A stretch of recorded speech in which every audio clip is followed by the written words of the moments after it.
Ya, Pak Pung. Selamat siang Bu Eni. Apa kabar Pak? Alhamdulillah sehat. Ya, Ada yang bisa saya bantu? Iya ini Pak. Mohon maaf ini bisa meluangkan waktu sebentar Pak. Bisa kebetulan. Terima kasih ya Pak sebelumnya. Ini begini Pak. Saya kan ini sebagai DGB. Kebetulan ini ada tugas untuk mewawancarai kepala sekolah. Saya tertarik untuk mewawancarai Bapak. Kira-kira Bapak bersedia Pak untuk saya wawancarai? Sangat-sangat bersedia. Iya, ini tentang Pak, pengambilan keputusan pada sebuah kasus yang ya biasanya itu kasusnya itu semacam dilematis gitu loh Pak, mengenai dilema gitu. Bapak, kira-kira akhir ini pernahkah Bapak mengalami sebuah kasus yang mengharuskan Bapak mengambil keputusan yang tepat? Akhir-akhir ini kemarin kebetulan ada sebuah kasus yang menurut saya pribadi itu sangat dilematis. Oh iya Pak. Kira-kira kalau boleh tahu itu kasusnya seperti apa ya Pak? Kasus kejadian seorang anak yang memiliki bakat olahraga, kemudian diseleksi oleh guru olahraga. Setelah hari pelaksanaan diputuskan oleh wali kelas karena ada miskomunikasi dengan guru olahraganya, akhirnya anak tersebut tidak diikutkan perlombaan. Itu kasusnya menurut saya dilematis sekali. Oh gitu ya Pak. Berarti menurut Bapak itu situasinya itu dilematis ya Pak untuk mengambil sebuah keputusan ya Pak ya? Menurut saya itu sebuah kasus yang bagi saya selaku kepala sekolah harus mengambil sebuah keputusan yang terbaik buat anak, terbaik buat guru pembimbing, terbaik juga buat guru wali kelas. Oh iya. Lah di sini menurut Bapak itu kasusnya itu memiliki paradigma yang seperti apa ya Pak? Di sini kan ada 4 paradigma Pak. Ada individu melawan kelompok, kemudian ada rasa keadilan melawan rasa kasihan, kemudian kebenaran melawan kesetiaan, dan ada jangka pendek melawan jangka panjang. Kira-kira yang mana ya Pak? Dari 4 paradigma tersebut yang Bu Eni jelaskan atau Bu Eni sebutkan, kalau menurut saya pribadi dari kasus yang saya alami itu paradigma yang kedua yaitu rasa keadilan dan melawan rasa kasihan ya Pak? Kasihan, ya, melawan rasa kasihan. Oh iya. Menurut Bapak itu di sini kenapa kok alasannya itu Pak? Karena yang pertama bagi saya rasa kasihannya dulu ya sebelum nanti ke rasa keadilan. Rasa kasihannya anak sudah dijadwal untuk mengikuti latihan gerak jalan oleh guru olahraganya seminggu, kalau tidak salah Bu Haja Esti itu membuat jadwal kemudian diperlihatkan kepada saya. Itu 1 minggunya 3 kali latihan. Kemudian pada saat menjelang pelaksanaan lomba, anak tersebut diputuskan oleh wali kelas untuk tidak mengikuti lomba dengan alasan anak tersebut mempunyai riwayat penyakit asma. Itu yang menurut saya rasa kasihan buat anak itu seperti itu.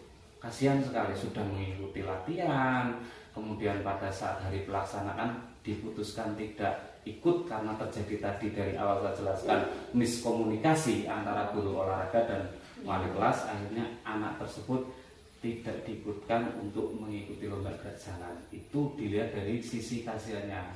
Kemudian kalau dilihat dari rasa keadilannya, manakala pelaksanaan lomba gerak jalan itu dilaksanakan, gerak jalan kan tidak hanya individu saja yang dinilai, itu ada kekompakan dan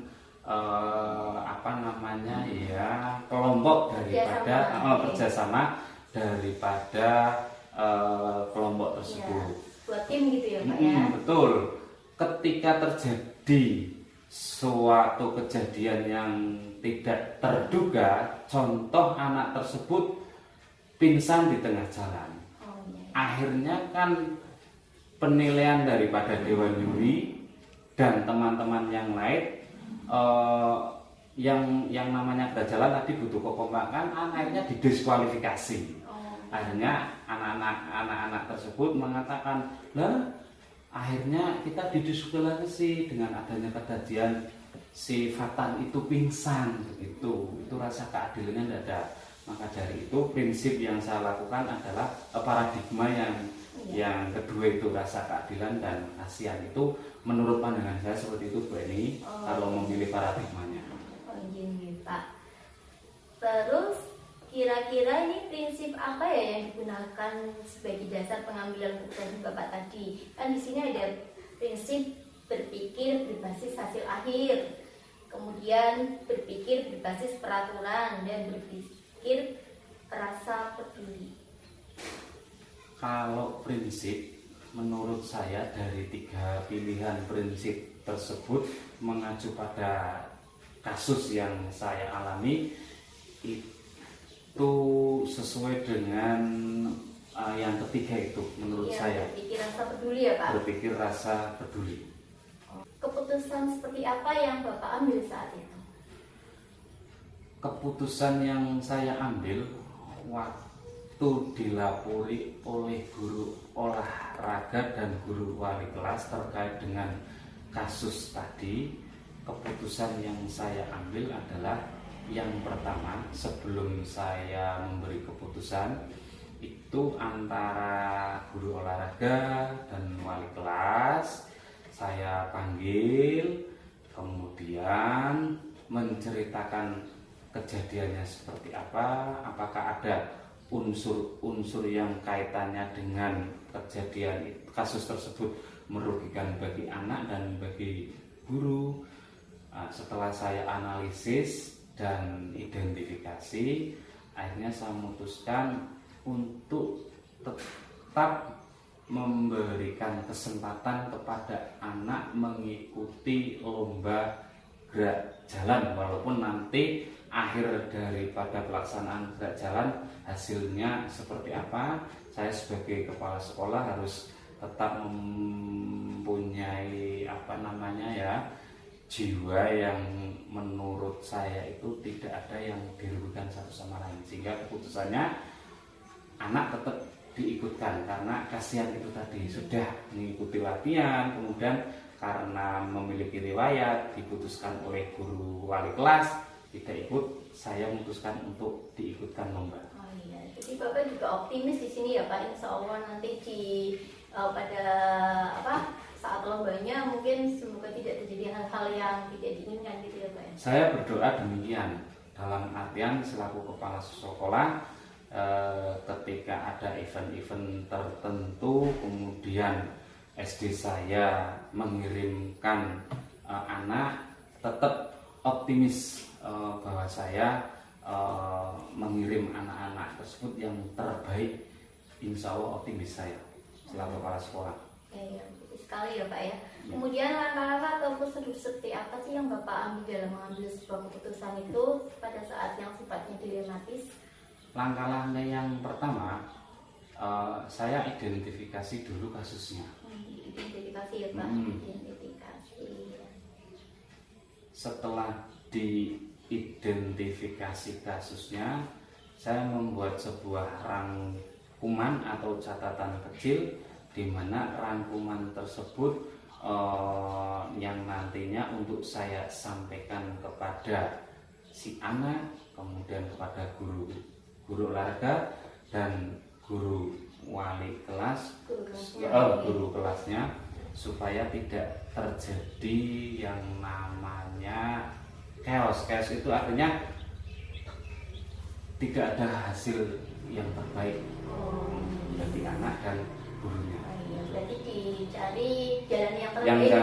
Menurut saya itu dicari jalan terbaik. Kemudian menurut Bapak, apakah langkah-langkah tersebut efektif Pak dalam mengambil keputusan?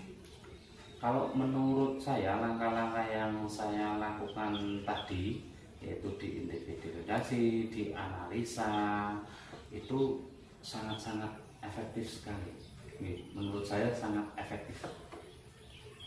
Kemudian kira-kira apa tantangan yang Bapak hadapi dalam mengambil keputusan? Tantangan yang saya hadapi di dalam membuat sebuah keputusan yang dilematis tentunya ada sisi positifnya dan sisi negatifnya bagi saya ya. Ya. Sisi positifnya membuat anak itu senang karena sudah diseleksi, sudah ikut latihan. Sisi negatifnya ketika saya membuat sebuah keputusan kemudian diberi laporan oleh wali kelas bahwa anak itu mempunyai riwayat, sebagai kepala sekolah juga merasa khawatir. Itu tantangannya, dalam artian itu dalam hati kecil saya mudah-mudahan keputusan yang saya ambil itu tepat dan terbaik gitu. Itu tantangannya seperti itu. Kemudian apakah Bapak memiliki sebuah tata kelola atau jadwal tertentu dalam sebuah pengambilan keputusan atau penyelesaian kasus dilematis etika yang seperti tadi itu ya, yang kasusnya Bapak itu, apakah Bapak itu langsung menyelesaikan saat itu juga atau mungkin Bapak memiliki jadwal untuk menyelesaikannya gitu? Menurut saya ketika mengambil sebuah keputusan yang dilematis, tadi Bu Eni itu di pertanyaannya apakah langsung diputuskan di tempat kejadian atau dibuat sebuah jadwal. Kalau saya pribadi ketika mengambil sebuah keputusan yang dilematis itu saya membuat sebuah jadwal. Mengapa demikian? Karena kasus itu harus didalami dulu. Sehingga tidak langsung spontan diputuskan. Harus saya dalami dulu kasusnya seperti apa sih, harus saya dalami, harus saya cermati. Jangan sampai pengambilan keputusan yang saya ambil dan putuskan itu ada pihak-pihak yang dirugikan. Saya itu orangnya selalu normatif, dalam artian normatif itu membuat sebuah keputusan sesuai dengan peraturan yang berlaku. Berarti itu sesuai yang tadi prosedur yang sudah Bapak jelaskan tadi ya, diidentifikasi dulu, kemudian mencari fakta-fakta kebenarannya, terus terkait siapa saja yang berhubungan, siapa saja yang terlibat, gitu ya. Kemudian selama ini mungkinkah ada seseorang yang membantu Bapak pada saat mengambil keputusan? Ketika saya sebagai seorang kepala sekolah, tentunya ada Bu Eni yang membantu saya untuk membuat sebuah keputusan yang terbaik. Saya biasanya dibantu oleh guru senior, yang membantu guru senior untuk memberikan sebuah saran, sebuah masukan untuk saya sebagai kepala sekolah agar supaya hasilnya itu baik.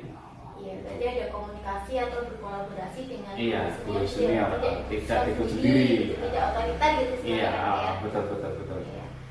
Kemudian menurut Bapak, apakah ada faktor-faktor apa kira-kira yang selama ini mempermudah atau membantu Bapak dalam pengambilan sebuah keputusan dari kasus dilema tadi?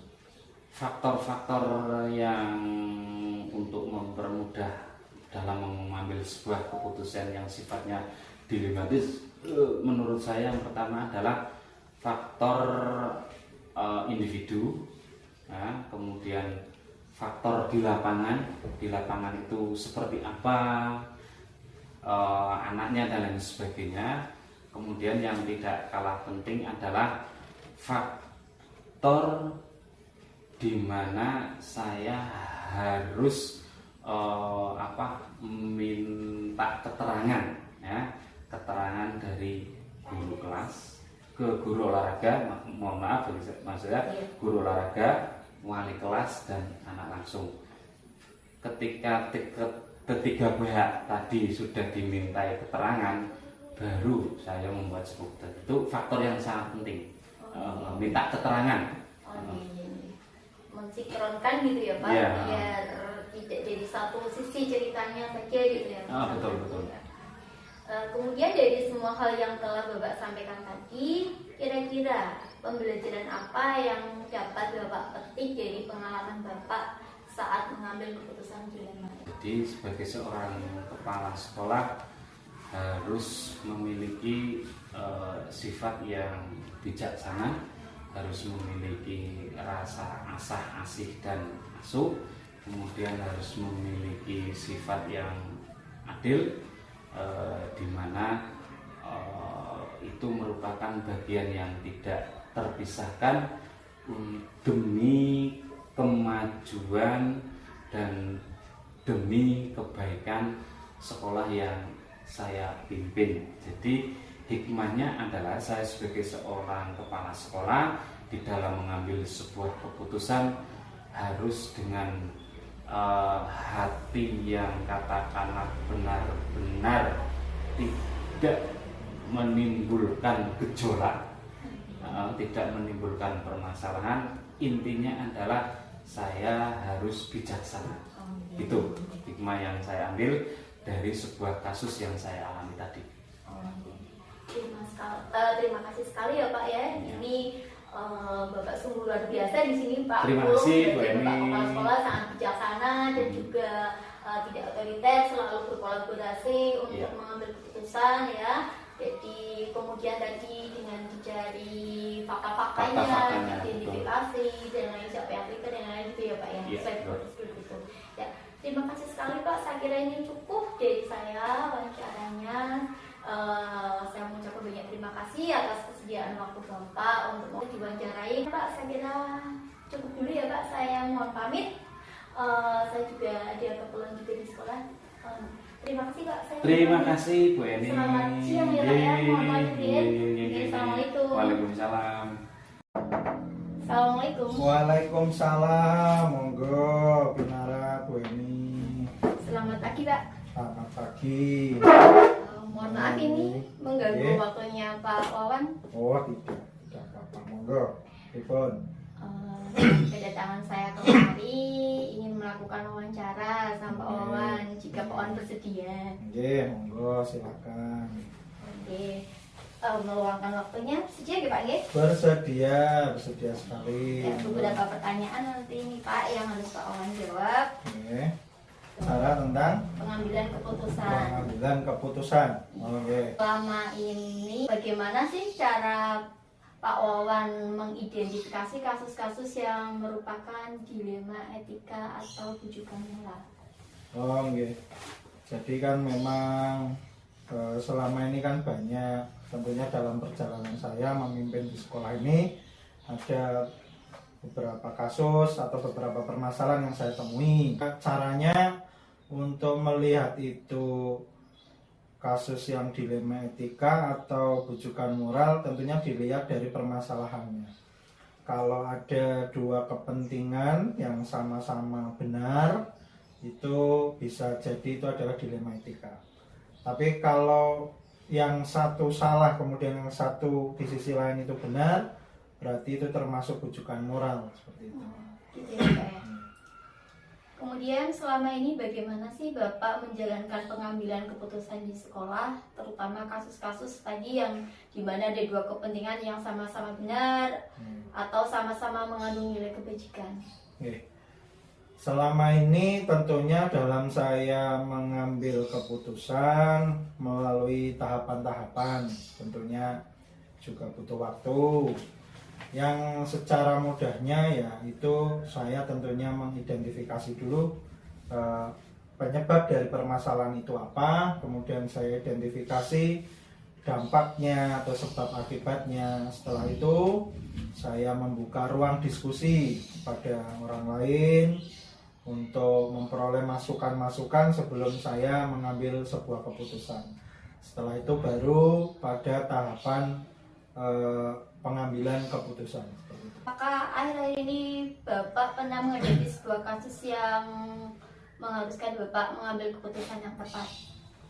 Tentu, akhir-akhir ini banyak sekali. Kemudian ya ada beberapa yang membutuhkan pertimbangan dan keputusan yang memang harus segera diputuskan gitu. Kira-kira itu kasusnya termasuk menurut Bapak itu yang kasus dilema etika itu ada apa tidak Pak yang baru-baru ini? Ada. Ada. Jadi ada. Kalau boleh tahu seperti apa ya Pak?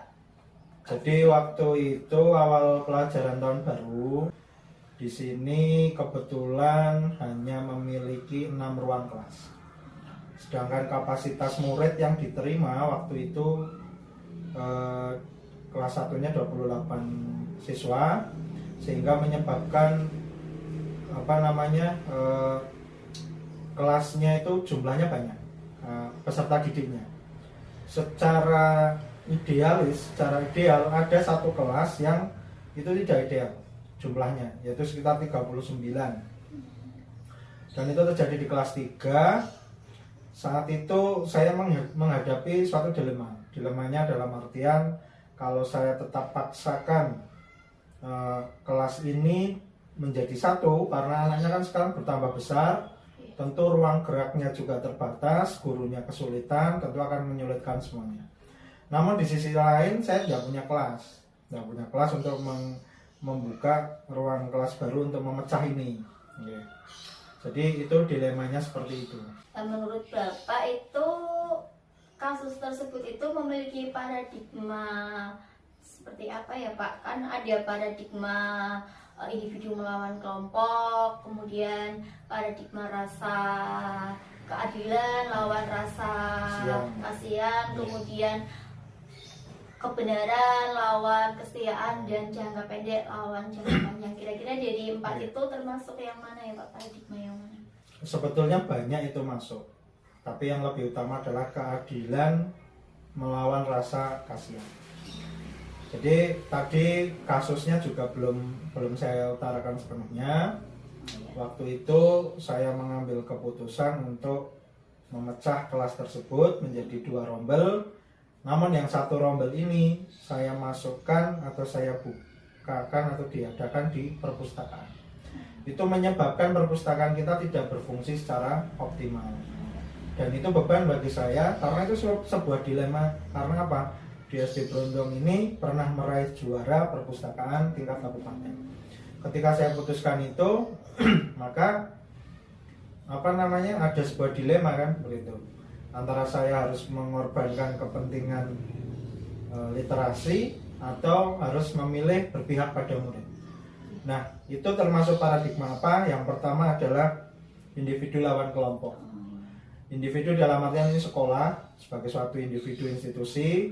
Kemudian untuk kelompoknya wali murid. Wali murid memandang kalau tetap dijadikan satu kelas itu tidak efektif, tidak nyaman, anaknya juga seperti itu. Itu ada pertentangan di situ. Yang kedua keadilan lawan kasihan ya. Karena anak-anaknya kasihan kalau tidak segera diputuskan, itu bagaimana? Juga serasa tidak adil. Yang lainnya mendapatkan kelas yang nyaman, tapi yang satunya tidak, kan seperti itu. Jadi seperti itu. Juga ya jangka pendek dan jangka panjang. Jangka pendeknya kalau anak ini diteruskan dalam satu kelas, nanti tambah besar, tambah tidak terkondusif seperti itu. Berarti di sini ada 3 paradigma bisa masuk ya Pak? Bisa masuk, sepertinya seperti itu kalau menurut saya. Kemudian menurut Bapak ini kira-kira prinsip apa yang digunakan sebagai dasar pengambilan keputusan Bapak tadi? Kan ada 3 prinsip Pak. Prinsip berpikir berbasis hasil akhir, kemudian prinsip berbasis peraturan, dan prinsip berbasis rasa peduli. Dari 3 ini kira-kira masuk yang mana Pak? Kalau saya itu berarti waktu mengambil keputusan itu termasuk berdasarkan prinsip peduli. Peduli kan juga selaras dengan kasihan ya. Nah, karena kepedulian itu, kalau saya tidak peduli mengambil keputusan ini, pasti efeknya akan kemana-mana. Gurunya nanti juga mengajarnya kesusahan, anak-anaknya juga tidak nyaman dalam belajar, maka akan harus ada yang dikorbankan. Walaupun perpustakaannya itu tetap berjalan, namun tidak optimal. Tidak optimal dalam artian karena itu digunakan untuk kelas dan juga difungsikan untuk perpustakaan. Seperti itu. Jadi saat itu keputusan apa yang Bapak ambil? waktu itu yaitu keputusannya pertama saya coba dulu 1 minggu dalam 1 kelas. Setelah itu saya bermusyawarah dengan guru-guru, kemudian saya mendengarkan keluh kesah dari wali murid. Saya meminta pendapat bagaimana kalau perpustakaan untuk digunakan. Nah, waktu itu saya putuskan untuk membuka ruang perpustakaan untuk dijadikan kelas untuk belajar. Jadi waktu itu seperti itu keputusannya. Apa tantangan yang Bapak hadapi dalam mengambil keputusan tadi? Dalam mengambil keputusan ini tentunya tantangannya banyak. Yang pertama adalah pengorbanan pada satu sarana, ya. Pada satu sarana yang seharusnya itu menjadi tumpuan sekolah dalam hal pengembangan literasi, yaitu berfungsinya perpustakaan. Tapi karena itu harus tidak difungsikan, itu menjadi tantangan. Bagaimana keputusan ini tidak mengorbankan literasi atau penggunaan perpustakaan secara begitu saja, tapi bagaimana keputusan ini tetap jalan, perpustakaannya juga tetap berfungsi walaupun tidak maksimal. Itu tantangannya seperti itu. Yang kedua adalah waktu itu tantangannya adalah masukan dari wali murid. Ketika belum dipecah itu wali murid ada yang mengeluh, Pak, lah itu bangkunya seperti ini sudah mepet, tidak bisa geser lagi, terlalu penuh dan sebagainya. Jadi itu tantangan-tantangan seperti itu yang harus saya putuskan dengan cepat seperti itu. Kemudian apakah Bapak itu memiliki sebuah tata kala atau jadwal tertentu dalam sebuah pengambilan kasus dilema etika, Pak? Apakah saat itu langsung diselesaikan saat itu juga atau Bapak memiliki jadwal untuk menyelesaikannya, kemudian bentuk dan prosedurnya itu seperti apa yang Bapak jalankan? Jadi pada suatu kasus, baik kasus yang itu maupun nanti atau yang lainnya, tentu ada suatu schedule, ada suatu jadwal. Ketika ada sebuah kasus, maka yang pertama waktu yang pertama saya gunakan itu tadi untuk mengidentifikasi. Setelah itu untuk mendengarkan curah pendapat terhadap permasalahan itu biasanya saya sampaikan dalam forum rapat.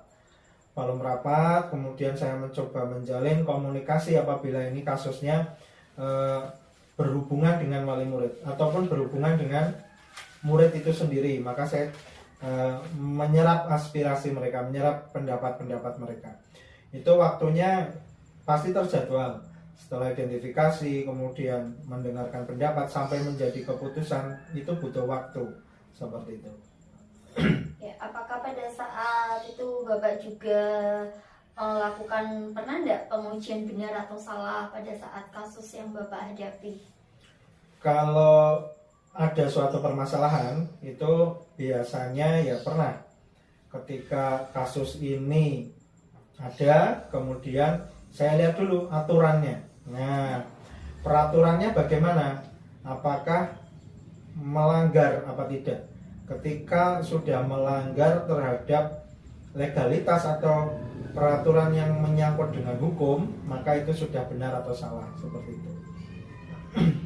Kemudian pernahkah Bapak itu pada saat mengambil keputusan, mungkin Bapak kan mungkin punya idola atau panutan, begitu pernah apa tidak? Oh, pada saat mengambil keputusan itu kalau panutan saya itu akan mengambil seperti ini, itu pernah berpikir seperti itu apa tidak, Pak?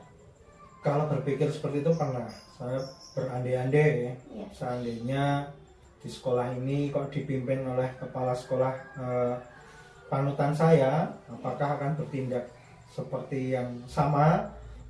Saya kira iya. Karena apa? Karena selain saya mengambil keputusan itu dari rekan-rekan guru pendapatnya, juga saya konsultasikan dengan rekan-rekan kepala sekolah, terutama kepada panutan saya. Bagaimana sih Pak? Nah, beliau juga waktu itu menyarankan seperti itu, seperti yang saya ambil. Jadi kira-kira keputusannya akan sama.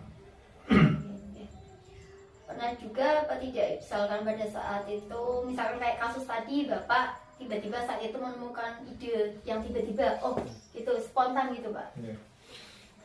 Kalau ide yang tiba-tiba itu pernah, misalnya ada permasalahan terus, oh harusnya seperti ini. Iya. Tapi saya tidak bisa mengeksekusinya itu dengan cepat. Iya. Tergantung kadar dari bobot permasalahannya. Ketika itu permasalahannya sangat ringan dan tidak berdampak yang kemana-mana, maka saya bisa putuskan dengan cepat. Tapi ketika itu masalah yang begitu berat dan dilematis, itu pasti butuh pertimbangan dan tidak bisa spontan seperti itu. Pada saat membuat keputusan itu juga biasanya Bapak mempertimbangkan moral juga ya Pak? Iya betul, cuma moral ya.